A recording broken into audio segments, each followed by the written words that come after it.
ससुराल में बहू की तकलीफें।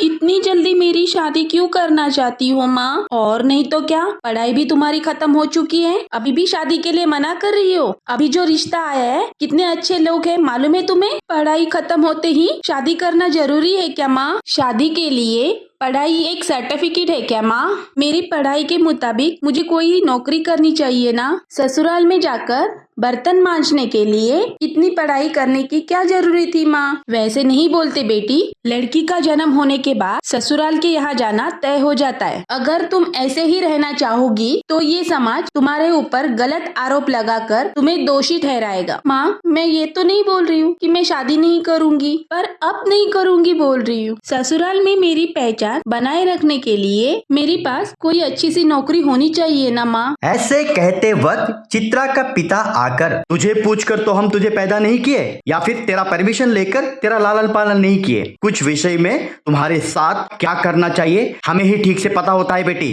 बेकार बहस छोड़कर शादी के लिए तैयार रहना। चित्रा को अब कहना क्या है पता नहीं चला और वो चुप हो गई। दिन बीतते गए, देखते ही देखते कुछ महीनों के बाद चित्रा की शादी हो गई। चित्रा, तुम्हारी नई नई शादी हुई है ना, तुम दोनों कहीं 2 दिन के लिए जाकर घूम के आ जाओ। नहीं सासू माँ, मेरे पास टाइम नहीं है, आपसे मैं पहले भी बोल चुकी हूँ। 2 महीनों में मेरा एग्जाम्स है, उसके लिए मुझे प्रिपेयर होना है। इतने दिन पढ़कर क्या कर लिया जो अब ससुराल में आकर पढ़ने की बात कर रही हो? वो सब छोड़, पहले जाकर रसोई में खाना बना। नहीं सासू माँ, मुझे पढ़ना बाकी है। आपको पता नहीं है, कॉम्पिटिटिव एग्जाम्स के लिए पढ़ना बहुत जरूरी है। मतलब तू मेरी बात का अब उल्टा जवाब दे रही है? नहीं, मुझे अब पढ़ना है ये बोल रही हूँ। इतना कहकर चित्रा अपने कमरे में चली गई। शाम को किशोर जब घर लौटते ही सुंदरी उसके पास जाकर, क्यों रे, तुम्हारी शादी होके 1 हफ्ता भी नहीं हुआ और तेरी बीबी मुझे उल्टा जवाब दे रही है। खाना बना करके बोला तो मुझे उल्टा जवाब देकर मुझे पढ़ना है कह के बोल के अंदर चली गई। माँ, वो बेचारी अपने माँ बाप को अभी शादी नहीं करूंगी बोली थी, फिर भी उसके बावजूद उसकी शादी करवा दिए। उसे हम अपने घर में बहू बनाकर लेकर आए, मतलब वो हमारे घर का एक सदस्य है ना माँ। उसकी इच्छाओं की कदर करना हमारी भी जिम्मेदारी है। थोड़ा सब्र करो माँ। तुम्हारी मर्जी है, लेकिन ऐसे कोई बिना काम किए कमरे से बिल्कुल भी बाहर नहीं निकलेगी तो कैसे होगा? अरे माँ, 2 महीने की तो बात है ना, आप बात का बतंगड़ मत बनाइए। 2 महीने के बाद आपकी मर्जी, फिलहाल के लिए मुझे जाने दीजिए। ऑफिस में काम ज्यादा होने के कारण सर दर्द कर रहा है। इतना कहकर वो अंदर चला गया। किशोर सुंदरी चित्रा के बारे में तीव्र अंदाज में सोचती हुई देखकर श्रीनिवास आके उससे बात किया। सुंदरी, क्यों अपने आप में बात कर रही हो? मुझे पता है तेरी पूरी चिंता चित्रा के बारे में है ना। जब चित्रा नहीं थी पूरा घर का काम तुमने ही संभाले, अब बहू आ गई तो पूरा काम उससे करवाने के बारे में सोच रही हो। जब किशोर पैदा हुआ था तब तुम घर में एक लड़की चाहिए करके कितना जिद कर रही थी। किशोर अगर लड़की होता तो उसके साथ भी क्या ऐसा बर्ताव करती थी तू? नहीं ना। अब अगर तू चित्रा को बेटी मान लेगी तब तुझे कोई भेदभाव नहीं आएगा। ऐसा नहीं है जी, मैं अगर कोई गलत काम भी करती हूँ तो मेरा दिल ना दुखे इसके लिए आप मेरे साथ गलत बर्ताव भी नहीं करते हैं, लेकिन कल परसों आई हुई बहू मेरे साथ गलत बर्ताव करेगी तो मुझे बुरा तो लगेगा ना जी।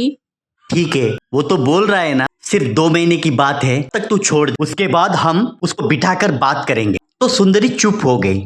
उस दिन के बाद सुबह उठकर घर का पूरा काम वो खुद की। सासू माँ अकेली काम करते हुए देखकर भी चित्रा हूं तक नहीं करती है और वो अपना काम खुद करके कमरे में पढ़ती रहती है। ऐसे दिन बीतते जाते हैं। कुछ दिन के बाद चित्रा आकर अपनी सासू माँ से, सासू माँ, मैं एग्जाम के लिए मेरे मायके जा रही हूँ, वहाँ से मेरे एग्जाम सेंटर नजदीक है। नहीं बेटी, 2 दिन रुक के जाओ, हमें कुलदेवी के मंदिर जाना है, वो देख कर जाओगी तो अच्छा होगा ना। वैसे भी मैं ये सब अकेली नहीं देख सकती ना, तुम भी कुछ मदद करोगी तो अच्छा ही होगा ना मेरे लिए। इस सब के लिए मेरे पास बिल्कुल भी टाइम नहीं है, रिवीजन भी करना है और बहुत कुछ भी है, मैं जा रही हूँ। इतना कहकर वो बैग लेकर घर से निकल पड़ती है। शाम को घर वापस आया किशोर चित्रा चित्रा कहकर घर के अंदर गया। चित्रा चित्रा, अर्जेंट हमें बाहर जाना है, जैसी हो वैसी तुरंत आ जाओ। जैसी है वैसे कहाँ पे वो आएगी? तुम कितना भी चिल्लाओगे लेकिन वो नहीं आएगी। वो सुबह में ही मायके चली गई है, कुल देवता के मंदिर में जाएंगे ये बोलने के बाद भी वो चली गई है। इतने दिन पढ़ाई कर रही है बेचारी, सोच के मैंने छोड़ दिया, लेकिन ऐसे कही हुई बात को बिना सुनकर चली जाएगी ये मैं नहीं सोचा था। अभी उसके पास जाकर उसके माँ बाप के सामने ही मैं उसका ठिकाना लूंगा। इतना कह कहकर वो गुस्से में ससुराल के यहाँ निकला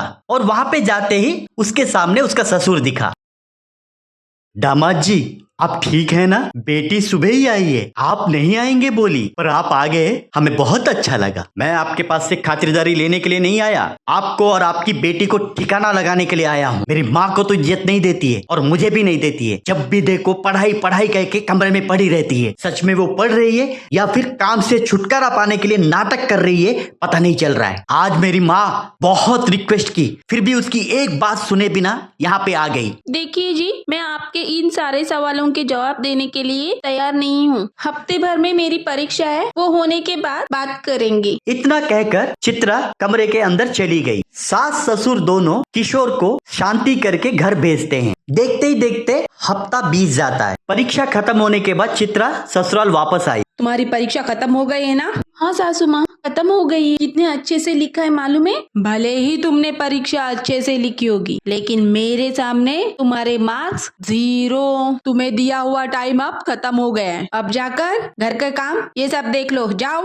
ऐसी बोली। सुंदरी चाहे जितना भी काम बोले, बिना थके बिना रुके चित्रा करती जाती है। चित्रा के घर में जो बात हुई थी वो मन में रखकर किशोर उससे बात करना छोड़ देता है। चित्रा लाख कोशिश करने के बावजूद किशोर उससे बात नहीं करता है। ऐसे दिन बीतते जाते हैं। एक दिन सुबह पेपर पढ़ते हुए श्रीनिवास चिल्लाते हुए अपनी पत्नी सुंदरी और किशोर को बुलाया। अद्भुत कर दिया हमारी उत्तर भारत की लड़की, आज ही निकला परीक्षा के रिजल्ट्स में एक साधारण गृहिणी अद्भुत करके दिखाया है। क्या हुआ डैडी, क्या हो गया आपको? सुबह सुबह उठाकर किसी और के बारे में वार्ता सुना रहे हो। अरे मूर्ख, ये खबर किसी और के बारे में नहीं है, ये खबर तेरी पत्नी के बारे में है, मेरी बहू के बारे में है। कल रात रिलीज हुई परीक्षा के रिजल्ट्स में तेरी बीवी प्रथम आई है। सच है क्या पापा? कहकर टीवी लगाकर देखा तो टीवी में भी चित्रा के बारे में ही खबर आ रही है। अरे चित्रा, कहाँ पर हो तुम? चित्रा चित्रा कहकर चित्रा को ढूंढते हुए जब गया तो चित्रा बर्तन मांजते हुए घर पे होती है। क्यों जी, आप इतने सुबह सुबह कैसे उठ गए? ऑफिस जल्दी जाना है क्या? अरे चित्रा, तुम स्टेट में फर्स्ट रैंक आई हो, कहकर किशोर ने उसे पेपर दिखाया। वो खबर पढ़कर चित्रा झूम उठी और किशोर को गले लगाकर रोने लगी। सुंदरी और श्रीनिवास भी वहाँ पर आए। बेटी चित्रा, तुम्हारे अंदर का जो हुनर है उसको बिना समझे तुम्हें मैं रसोई घर तक ही सीमित रखना चाहती थी। मुझे माफ कर देना बेटी। ऐसा नहीं है सासू माँ, शादी होने के बाद पढ़ना नामुमकिन है करके सोचा था मैंने। सास बोले तो झगड़ालू, पति बोले तो डर, ऐसा सोचने वाले बहुओं के लिए मैं उदाहरण बनना चाहती थी। इसलिए मैंने इतनी सारी पढ़ाई की। इस सारी बातों में मैंने आप लोगों को बहुत तकलीफ दी, मुझे ये मालूम था, फिर भी मैंने अपनी जीत नहीं छोड़ी सासू माँ। आप लोग इतने अच्छे हैं, इसके लिए मैंने जितना समय मांगा आप लोगों ने मुझे उतना समय दे दिया। इन्होंने भी मुझे एक बात भी नहीं बोला। आप जैसे सास ससुर और इनके जैसे पति मिलना मेरे लिए सौभाग्य की बात है। देखा ना सुंदरी, मेरी बहू कितना अक्लमंद है। उसने जो राह अपनाया बहुत मुश्किल था, इसलिए कठोर बनकर रही, इसलिए उसने अपनी मंजिल को हासिल की। अगर हमारी बात सुनकर चलती तो आज वो अव्वल नहीं होती। देखो बेटी, कभी कभी अपनी मंजिल के राह पे कितनी भी अड़चने आए, उसे झेलना है तो हमें कठोर बनकर ही रहना है। आज के बाद तुम दोनों में कोई भेदभाव नहीं आएगा। क्यों जी, सब कुछ खत्म हो गया सोच रहे? मेरा बदला अब से शुरू होगा। अब मैं पढ़ूंगी, इसके जैसा ही मैं टेस्ट में फर्स्ट आऊंगी। मेरे लिए भी उसे सब कुछ करना होगा। टेट में फर्स्ट आने का सपना छोड़, पहले जाकर पोता या पोती पैदा करने के लिए तेरे बेटे को बोल। ऐसा बोलते ही सब लोग हंसते हैं। उस दिन के बाद सब लोग आराम से रहने लगते हैं।